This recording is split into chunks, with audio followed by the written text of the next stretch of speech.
Hey everybody, it's Scott from Extreme Performance Training Systems. In today's video, I want to look at a full body kettlebell circuit that I like to use with the people that I train who are looking for a good, quick, efficient workout with nothing more than a pair of kettlebells. So this is perfect for your home gym, for your garage gym workout, your basement gym workout. Even if it's nice outside and you want to take the kettlebells and work out in the yard, if you can get to the park, this is a really great full body exercise because we're going to hit everything top to bottom. We're going to hit squats, we're going to hit horizontal pushes and pulls. We're going to hit some nice hip hinge exercises, then we're going to work some of the more traditional kettlebell exercises in to kind of get the heart rate up toward the end of the circuit. Now, this circuit uses 7 exercises. I'm going to go through them in a sequential order that I like to perform this workout in. Now, as far as the workout goes, I'm going to leave some specific instructions in the notes below this video as far as how many repetitions, how many times through the circuit, rest intervals, and such. But just as an overview, what I like to do with this workout, I usually start people at about 3 to 5 repetitions at each exercise. We perform the exercises in sequential order without any rest between the exercise. After we finish the first round of 7 exercises, after we finish that first circuit, we're going to go ahead and take a rest. You can take, if you're just starting out, you can take a minute or even 2 minutes or 3 minutes if you need it. But as you get more conditioned to the workout, you're going to decrease that rest interval as you get a little bit more conditioned to the workout. And you can also increase the repetitions as you go along. But for a good workout, I usually like to do anywhere from 3 to 5 circuits of this exercise. So I would start out at that lower rep range, 3 to 5 reps per exercise.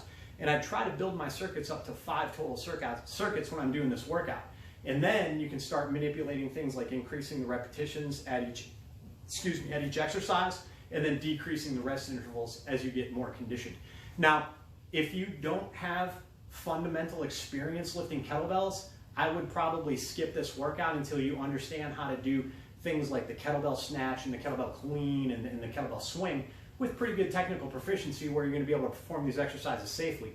If you'd like some instruction, if you go to the playlist section of my YouTube channel, I've got an entire kettlebell instructional series where I go over all the fundamental kettlebell lifts, talk about all the technical key pointers and how to perform each lift. So again, if you don't really have any experience or you're just getting started with kettlebells, I'd maybe go check up on those and brush up on my technique until you get a good handle on the basic exercises, and then come back to this workout if you're looking to kick things up in the workout for a little bit more of a challenge. So what I want to do is I want to go through each of the 7 exercises, perform a rep or 2 of each, and talk about just some of the technical points. Again, this is a little bit more for people who have a little bit of experience with the kettlebell training already, so I'm not going to spend a lot of time talking about the exercise performance. I just want to give you an overview of each exercise. Then at the end, I'm going to perform a full circuit at 3 repetitions of each exercise. So again, for all the specifics of the workout, you're going to find those in the notes below this video. Everything pertaining to the number of reps, the number of circuits, the rest intervals, and things like that. All right, so we're going to go through the exercises now in the sequence that I recommend performing them in the workout. The first exercise is the kettlebell squat. So you'll notice throughout this workout, we're going to be using 2 kettlebells. All right, so you need a pair of kettlebells. If you've got the competition style kettlebells, I like these a little bit better than some of the smaller kettlebells just because they've got a wider base. Because for a couple of the exercises you're going to see, we're going to be using the kettlebells for support. If you don't have the competition style kettlebells and you got the smaller ones, I'm going to show you some adjustments that you can make to use those safely. We just want to avoid the kettlebell dumping when your hand is on the handle and you're using the kettlebell to support your weight. So I'll go over those as we go through the basics of the technique on these exercises. The first exercise in the sequence is the kettlebell squat. So we're going to clean the kettlebells up to the chest, holding them in the rack position. Okay, once you get them in the chest, you're just going to perform a full squat, keeping those heels down, sitting the hips back, pushing out on the knees, sinking the body down between the thighs, and then driving the kettlebells up to lockout. Again, that's your kettlebell squat. The second exercise in the circuit is going to be the kettlebell push-up. Now this is one of the ones where it helps if you've got the competition style bells. You want to position the bells so that the handles are vertical in relation to your body. You're going to use the handles of the kettlebell just like a set of push-up handles. So you're going to get down on the kettlebells to a push-up position. The width is totally up to you. I like to go a little bit narrower, but again, your palms are going to be facing each other. And then you just do your push-ups on the kettlebell handles. Now, if you don't have competition style bells, no problem. If you got a smaller kettlebell, just put your hands under the handles on the mass of the bell, and it's less likely that kettlebell is going to tip over. So like I said, when we're using the kettlebells to support the body, it really helps to have those handles positioned vertically to the body. If we're turned this way, the kettlebell might dump. We could wreck the wrist, or usually when I see people dump, it's not a big deal, but we want to avoid that if possible. So if you've got the smaller kettlebells that won't support your weight as well, just put your hands on the mass of the bell underneath the handles, and then you can do your push-ups with no problem. The third exercise is our one-arm row.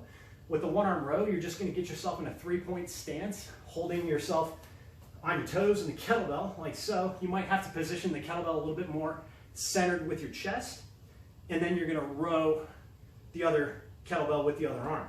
So again, if you don't have the competition style kettlebells, the adjustment for this exercise, put your hand on the mass of the bell under the handle, then you can get yourself in a three-point plank stance to do your row. So when you're doing that one, you want to keep your hips down. You don't want to stick your hips way up like this.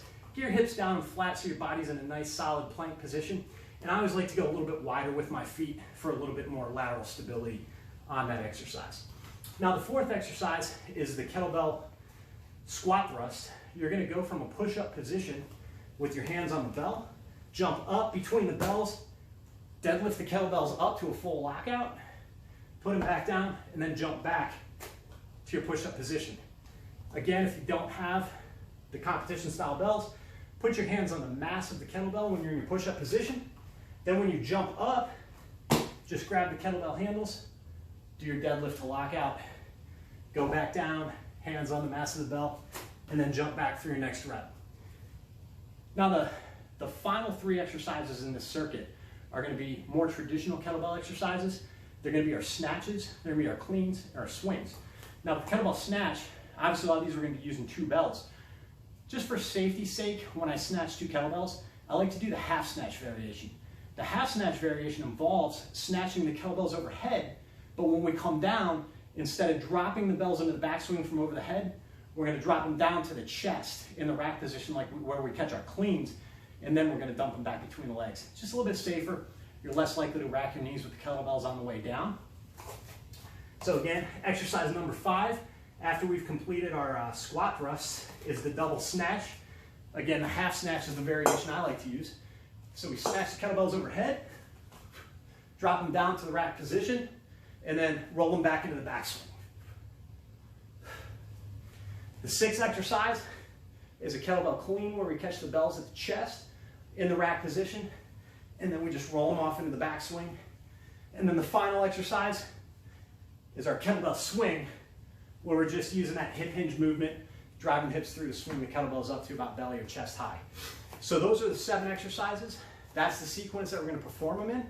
So as I wrap up this video, I want to do a full circuit. I'm going to go for about 3 repetitions of each exercise, just so you can see how it'll flow together. Now, like I said, if you want specific instructions on this workout, check out those notes below the video.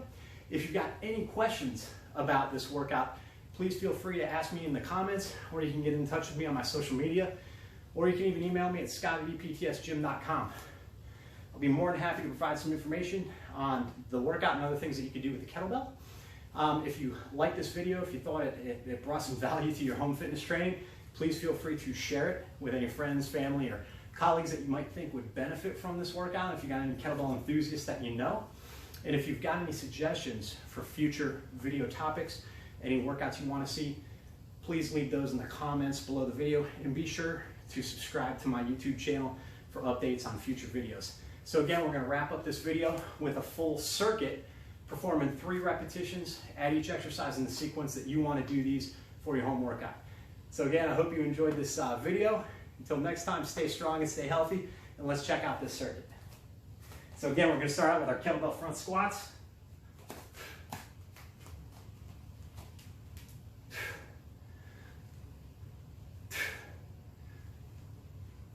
Then we're going to go into our kettlebell push-ups.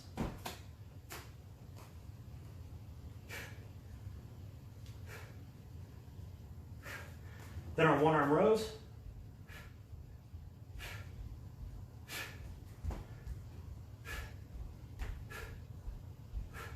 Then our squat thrusts. Remember to make those corrections if you don't have the competition style kettlebells. Then we're going to go to the half snatches.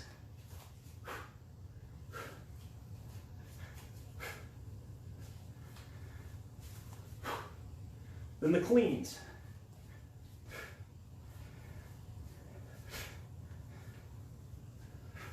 and finally finishing with the swings.